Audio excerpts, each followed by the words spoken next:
Et la saga continue autour de Warner Bros. Discovery et de l'achat de Warner Bros.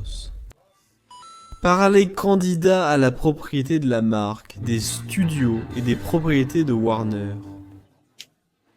Avec Paramount, Skydance comme principal et plus ancien concurrent, Comcast essayant de se rattraper après avoir perdu la Fox, au profit de Disney, et Netflix, une nouvelle concurrente qui arrive avec son service de streaming monstrueux, victorieux, et qui maintenant a tout misé, a tout mis sur la table, all-in.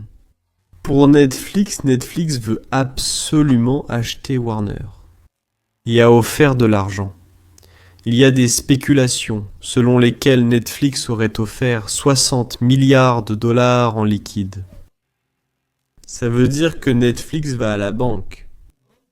Ils vont remplir 139 camions de billets de 100 dollars et les livrer à la porte de Warner Bros. Discovery. Ce ne sont pas des virements bancaires. Cet argent n'existe pas. Il n'existe pas 1 milliard de dollars en espèces. Mais ce n'est pas une transition qui va se faire petit à petit. Où vont-ils utiliser d'autres éléments de valeur? Non. Netflix va envoyer un virement, en disant comme ça. Dans le langage courant, Netflix a dit qu'il enverrait un virement demain, de 60 milliards de dollars à Warner Bros. Discovery, si elle accepte.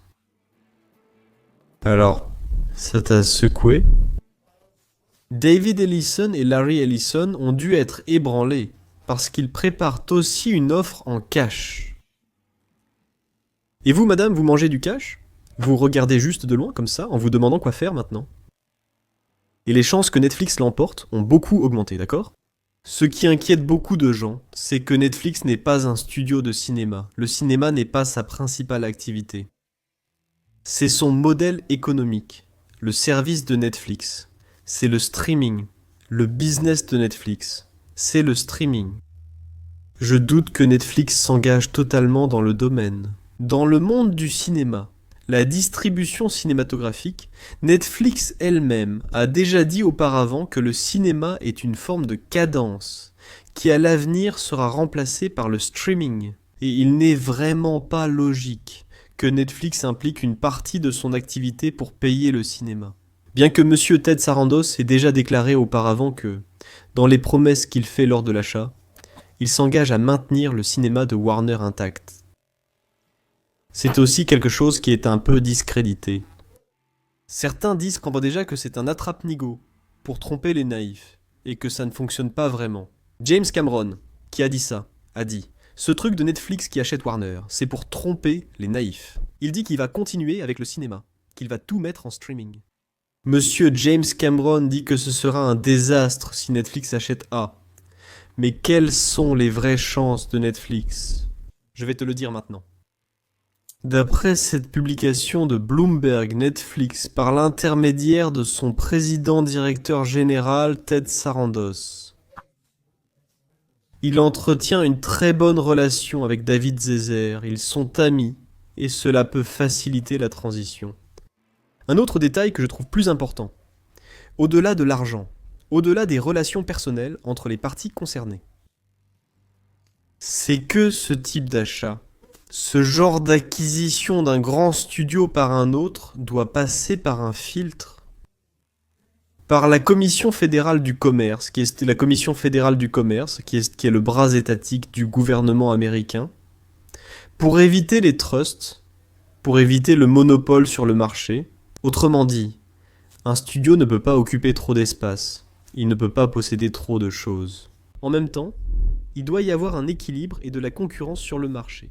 Donc, il existe des lois antitrust qui empêchent, qui interdisent la formation de grands conglomérats d'avoir un monopole sur n'importe quel type d'entreprise. Aussi dans le divertissement. Cela a d'ailleurs été une question lors du rachat de Disney et de Fox. Ils ont dû passer par cette commission pour obtenir l'autorisation d'achat. Et Disney a obtenu l'autorisation. Ils ont tiré quelques ficelles là-bas. C'est là qu'intervient le lobbyiste. C'est là que tout se passe sous la table. Vous imaginez bien comment ça se passe, non? Et ça, c'est quoi? D'ailleurs, Skydance travaille très bien là-dessus, parce qu'il y a Donald Trump, le président des États-Unis, comme garant, dans ce cas. Alors, Donald Trump pourrait influencer cette commission pour donner un avis favorable à l'achat de Skydance. Cependant, Netflix n'est pas un studio de cinéma. Netflix contrôle le streaming. Netflix n'a pas une grande présence sur le marché cinématographique traditionnel. Là, c'est bon pour Netflix. C'est plus facile pour Netflix d'être approuvé dans cette logique où Skydance a Paramount. Paramount est un grand studio. Comcast, c'est Universal. Universal est un grand studio. Netflix n'a personne. Netflix a ses propres productions. Mais elles sont orientées vers le marché domestique, et non vers le marché du cinéma. Si Warner Discovery dit « D'accord, Netflix, allons-y, tous les deux ». Vas-y. L'approbation du comité, le comité va examiner, il dit « Il n'y a pas de question de monopole ici. La vente est approuvée, et c'est fait. Il ne sera pas nécessaire de faire du lobbying, de conclure des accords secrets, ou de monter des combines, pour pouvoir convaincre tout le monde qu'il ne s'agit pas de la formation d'un nouveau monopole. C'est quelque chose que Disney a dû affronter. Ce n'est pas impossible non plus. On sait bien que celui qui a un parrain ne meurt pas païen. Donc, il y a cette facilité pour Netflix. Alors Netflix entre de plein fouet dans la compétition. Ils ont de l'argent. Ils vont payer comptant. Il y a cette situation favorable pour que le comité approuve l'achat et la vente et la formation d'un Netflix para Warner. Et il y a cette garantie, moi, Joel, de continuer à laisser la Warner entre les mains de Zaslav, avec tous ses films intacts, en continuant à produire pour le cinéma, et que ce soit une branche de Netflix. Que va-t-il advenir de HBO Max? Je ne sais plus. HBO deviendra peut-être une ligne premium de Netflix. Et Max va fusionner avec Netflix. Ça ne va pas marcher. Netflix n'aura pas deux services de streaming en même temps. Ça n'a aucun sens pour Netflix. Je pense qu'ils vont absorber HBO Max. Le nom HBO a encore beaucoup de valeur. Il vaut encore très cher. Je ne pense pas qu'ils vont enterrer HBO. Ils vont garder le studio de cinéma jusqu'à un certain point. Mais il est très possible qu'à un moment donné, ils commencent à réduire et à dire non. Les films Warner, les propriétés Warner maintenant, sont exclusifs à la distribution domestique et au streaming. Il n'y a plus de films Warner. Et c'est un coup dur pour le groupe, n'est-ce pas? Pour un studio centenaire, qui fait partie de l'histoire, du divertissement, de la culture nord-américaine. Mais cela fait partie de cette reconfiguration que le marché du cinéma, surtout en Amérique du Nord, traverse des problèmes. La concurrence du marché asiatique est écrasante, avec ses Coréens, Chinois et Japonais, les dramas, les animés et d'autres petites choses.